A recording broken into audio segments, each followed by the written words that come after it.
السلام الله عليكم ورحمة الله وبركاته. نبض وديال كسودة وهذا برنامج كان فلنقيت السياسة الصومالية إيو ورك عالم كوجود بي. قضى بضاين وأنت برنامج كان كسو قادن دون وحاكم ده. مسؤولين كترسن أور السياسة ذات كهلا عومان تشاعي إن يحلكي كقادين قدومه أوركاسي بروفيسور أحمد إسماعيل سمتر. dagaal siyaasadeedkii adkaa ee ka dhex taagnaa maalmihii ugu dambeeyay jamhuuriyadda dalka Djibouti iyo Somaliland oo faraha ka sii baxay. Qodobada arrimaha dibadda aynu soo qaadan doono waxaa ka mid ah dowladda dalka Ingiriiska oo maanta shaacisay in shaqaalaha dowladda iyo ardayda wax ka barata iskuulada dalkaasi inay inta bariya ka habsaami karaan shaqooyinka iyo waxbarashada. Madaxweynihii hore dalka Mareykanka mudane Donald Trump oo isku day dilka badbaaday. Qodobada iyo qodobo kale ayaynu ku soo qaadan doonaa barnaamijkeena maanta. Ku soo dhawaada daawadayaal. Haddii aynu qodobka ugu horeeya barnaamijkeena soo qaadano maanta waxaa ka mid ah siyaasadda Somaliland iyo dalka Djibouti oo muddooyinkii ugu dambeysay aan caga badan ku taagnayn ayaa waxaa la soo warinayaa in dagaal hooseed aad u adag uu ka dhex bilaabmay. Waa halkii ay Soomaalidu ka oran jirtay waxay laba laabta isku sitaan waxay kala hadhaan maalinta midba midka kale uu ka waayo dantiisa. sida muuqata madaxweynaha dalka Djibouti ayaa waxa uu carqaladeyn ka dhex wada siyaasadda Somaliland kaas oo adeegsanaya siyaasiyiin dano gaar ah leh una adeegaya dantiisa. madaxweyne Muuse Biixi Cabdi ayaa qaaday dariiqii danta u ahaa jamhuuriyadda Somaliland taas oo cuntami weyday kana degi weyday madaxweynaha dalka Djibouti. madaxweynaha dalka Djibouti Ismaaciil Cumar Geele ayaa waxa uu isku arkaa madaxweynaha qoomka Soomaaliya oo dhan kuwaas oo ku nool Geeska Afrika. waxaa maanta taagan hadal uu maalin waqtiyada kamida uu ka jeediyay Allaha u naxariistee madaxweynihii hore jamhuuriyadda Somaliland 2000 goob khayriya. marxuum Cigaal ayaa waxa uu yiri in Cumar Geele dan Soomaaliyeed ma wado ee waxa uu wada duulaan Somaliland. hadalkaas oo ka dhigan digniin oo uu diray jiilka soo socda iyo siyaasiyiinta Somaliland. qodobka xiga in barnaamijkeena ku soo qaadan doono waxaa ka mid ah mas'uuliyiin ka tirsan urur siyaasadeedka Hilaac ayaa waxa ay shaaciyeen inay xilki ka qaadeen gudoomiyihii ururkaasi Professor Ahmed Ismaaciil Samatar. Professorka oo haatan ku sugan dalka Mareykanka ay professorka oo goor sii horeysay la hadlay warbaahinta Home Cable ayaa waraysi uu siiyay ku sheegay aniga iyo urur siyaasadeedkayga Hilaac doorashada soo socota kama qayb galayna.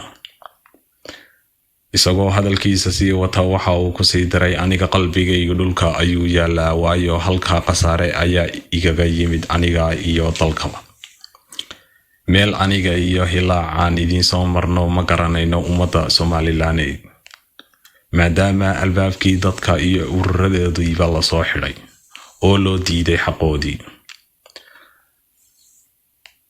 Professorka oo hadalkiisa sii wata ayaa waxa uu sheegay in ay go'aansadeen in aanay doorashada ka qayb galin. Somaliland ugu duceeyay in uu Ilaahay la jiro oo Ilaahay badbaadiyo. qodobada arrimaha dibadda aynu soo qaadan doono waxaa ka mid ah madaxweynihii hore dalka Mareykanka ayaa isku day dil ka badbaaday maanta goob fagaara ah oo uu taageerayaashiisa kula kulmayay gaar ahaan gobolka Pennsylvania. FBI-da Mareykanka ayaa shaaciyay qofkii toogashada isyiri ku dilay madaxweynihii hore dalka Mareykanka ahna musharax madaxweyne xisbiga jamhuuriga Donald Trump. mar uu shalay ka khudbadeynayay goob fagaara ah oo uu taageerayaashiisa kula hadlayay gobolka Pennsylvania. haddaba FBI-da ayaa sheegay in wiilku isku dayay in uu dilo madaxweynaha ay da'diisu ahayd 20 jir magaciisana ay ku sheegeen Thomas Meadow Crock kaas oo ka soo jeeda gobolka Pennsylvania ee lagu khaarajin gaaray madaxweynihii hore ee dalka Mareykanka Trump. FBI da hadalkooda sii wata ayaa waxa ay sheegeen meel sare ayaa uu ka soo toogtay, hase ahaatee waxa degdeg uga jawaabay ciidanka sirdoonka hubaysan ee ilaalada madaxda Mareykanka, kuwaas oo 2 xabadood kadib dib khaarajiyay. sidaa waxaa laga soo xigtay ciidanka FBI da Mareykanka loo yaqaan. hore waxaa sidan oo kale loo khaarajiyay madaxweynihii John F. Kennedy, Martin Luther King Jr. iyo Malcolm X oo xuquuqda dadka madowga Mareykanka u dhaqdhaqaaqi jiray sanadihii 1960-maadkii. haddaba dalka Mareykanka ayaa laga walaacsan yahay korodhka nacaybka dadka taageersan labada xisbi ee kala ah Republicanka iyo Democratka. labada dhinacba waxaa ku jira dad xag jir ah oo aragtidooda siyaasadeed aad u kala fogtahay.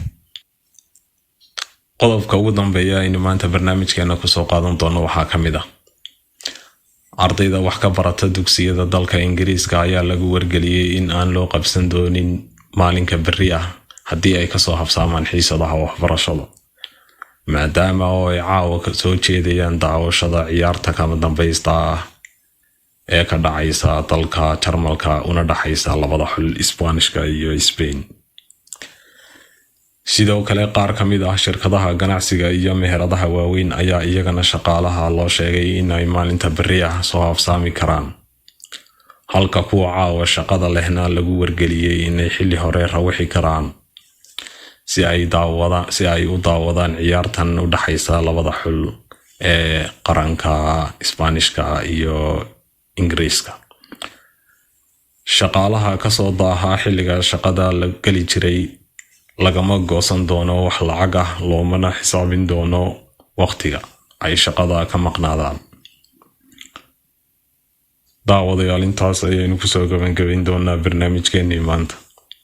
daawadayaal, haddii aad tahay daawade nagu cusub, waxaan ka codsanaynaa inaad channelkeena subscribe saarto. aad iyo aad baad mahadsantihiin.